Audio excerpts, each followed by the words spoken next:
देखिए, मैं कतई इसके ऊपर कोई टिप्पणी नहीं करूँगा, क्योंकि वो मेरा भी परिवार है। राजनीतिक मतभेद एक तरफ, पर मैंने हमेशा आदरणीय लालू जी को, उनके परिवार को अपना परिवार ही मैंने माना है। ऐसे में आज जब उनके परिवार में इतना कुछ चल रहा है, मैं उस दर्द, उस भावना को समझ सकता हूँ।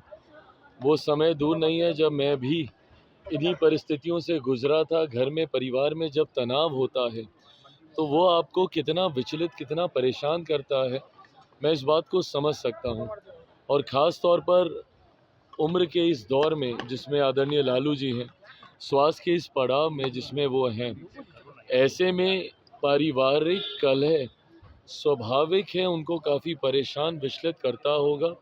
मैं बस इतनी प्रार्थना करूँगा कि जल्द से जल्द ये पारिवारिक कलह सुलझ जाए। मेरे भी भाई बहन हैं ये सब। ऐसे में मैं चाहूँगा कि जो भी दूरियां हैं और जिनकी भी वजह से है, जल्द से जल्द पूरा परिवार एक हो। राजनीतिक मतभेद हम लोग के हैं, वो राजनीतिक मंच पे हम लोग लड़ाई लड़ते रहेंगे, बट परिवार एक जल्दी हो जाए, ये मैं ज़रूर प्रार्थना करूँगा। उन्होंने अपील किया है सर, और कहा है कि कोई भी बेटी जो है अब अपने माता पिता के लिए न करे, बेटा आगे आकर के बेटा करे, बेटियों को कोई मान सम्मान नहीं देता। देखिए,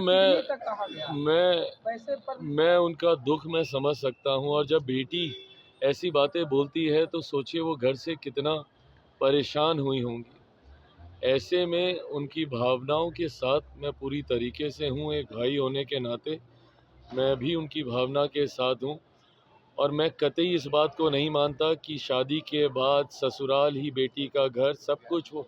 नहीं भाई, जिस परिवार में वो पली बड़ी जन्मी है, वो घर भी उनका उतना ही है जितना उस घर के लड़कों का है। मैं कतई इस रूढ़िवादी सोच का मैं समर्थन नहीं करता कि शादी के बाद बेटियां पराई हो जाती हैं।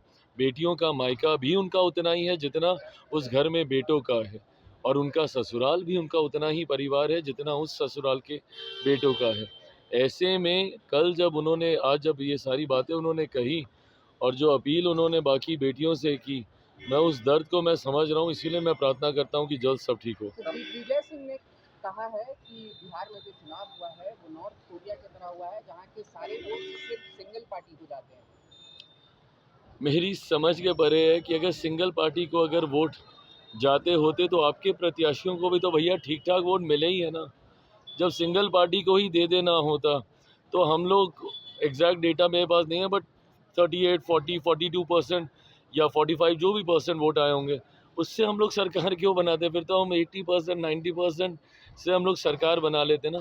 हकीकत ये है कि ये लोग हार को पचा नहीं पाते, और हार को ना ये लोग समझते नहीं हैं। बहाना थोपने के चक्कर में कभी मंथन ही नहीं कर पाए। राजद जैसी पार्टियों को तो मंथन करना चाहिए कि भैया 2005 से ये पार्टी खत्म क्यों है। 2005 में जब से मुख्यमंत्री आए, 2010 में भी यही परिणाम था, 2015 में भी यही परिणाम होता अगर नीतीश कुमार जी उनके साथ नहीं होते, और 2020 में भी यही परिणाम होता अगर यूनाइटेड एनडीए होता, चिराग पासवान अगर उस वक्त अकेले चुनाव नहीं लड़ रहा होता। तो 2020 से राजद जैसी पार्टियां समाप्त हैं, और कांग्रेस का तो कोई वजूद पहले भी नहीं था, आज भी नहीं बचा है। तो ये मंथन करने की बजाय ये जो ठीकरा फोड़ने का काम करते हैं ना, इसी सोच ने सर्वनाश किया है इन लोगों को। यादव ने कहा है